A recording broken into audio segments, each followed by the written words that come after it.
आजच्या झणझणीत ब्लॉगची सुरुवातच का नाही कांडणं झाल्या गाईस. वाहिपीने आमच्यासाठी एवढं प्रेमानं पोहे केल्या काय आपल्या भाषेत फवं आणि त्याच्यामध्ये मीठ टाकायचं विसरलं. आणि हे होणं का नाही ऑब्व्हियस गोष्ट आहे, कारण आपण जेव्हा आपल्या घरात असतोय की नाही तो आपली आई असते आपल्यासोबत डबा वगैरे करून द्यायचा, ॲटलीस्ट वरवरची कामं तरी बिचारी करत्या.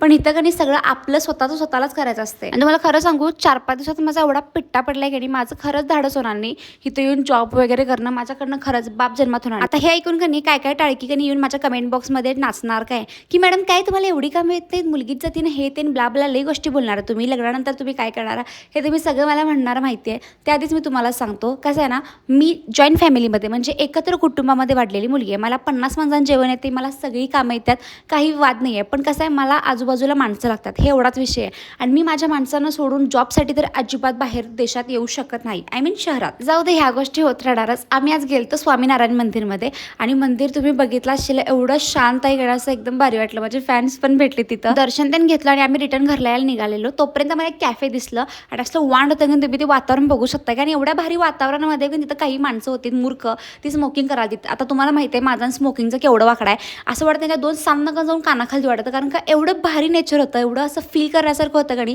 त्यात पण ह्या स्मोकिंगचा वास आला, माझं डोसकं असलं फिरेल तुम्हाला सांगतो. आणि ह्यावर मला गोष्ट आठवली की लास्ट व्लॉगमध्ये मला थोड्या जणांनी कमेंट केलं की मॅडम स्मोकिंग हे पुणेकर नाही करत, बाहेरचे देशातले किंवा शहरातली माणसं इथं ते करायला लागलात. ठीक आहे, मी तिथं एकतर पहिली गोष्ट मी पुण्यातल्या माणसांना नावं ठेवलं नाही आहे ना की त्यांना नावं ठेवलं नाही आहे. मला ही गोष्ट पटली नाही, मी बिनधास्तपणे बोललो. ज्याला पटलं त्याने ऐका, नाही पटलं तरी तुमच्याजवळ तुमचं ज्ञान ठेवा.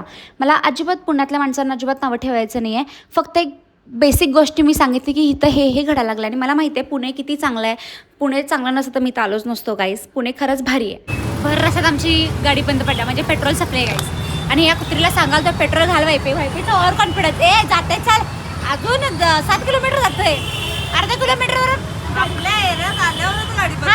ते नशीब होतं सोडांचं. इथं आम्ही जिथं आहे आता ना खाने का ना पिणे का सब वांदा हुआ है. अभी इधर बैठे हैं रस्ते पर, ना कोई मदद कर रहा है ना कोई है. अभी खोबड़ा इसे लेके बैठे हैं और इधर इसमें बॉटल में देते नहीं पेट्रोल. आपल्या कोल्हापूरची माणसाला बघायला गाडी सोडला. आणि खरं सांग तुम्ही असं विचार कराल तर काय दिवस एवढा कसं काय भारी गेला विदाऊट कांड. आणि झालंच कांड. आमचं पेट्रोल संपलं आणि लकीली वायपीची एक मैत्रीण आहे, तिने आम्हाला पेट्रोल पटकन आणून दिली. आणि तर वायपी त्याचा वास घ्यालती कसले म्हणजे काय. मला खरं म्हणजे एकेकांचं असते थोडं आवडते पण मला नाही आवडत. तुमच्याशी कोण मित्रमैत्रिणी का त्यांना हे शेअर करा काय ज्यांना असतं पेट्रोलचा वास घ्यायला आवडते. आणि ते विषय कसा झाला आहे, मला घ्यायचं होतं मोबाईलचं कवर पण वायपी मला घेऊन देते. आणि सगळ्यांनाच काय प्रॉब्लेम आहे ना माझ्या त्या मोबाईलच्या कवरमध्ये मला खरंच कळत नाही. असो, थँक्यू फॉर वॉचिंग.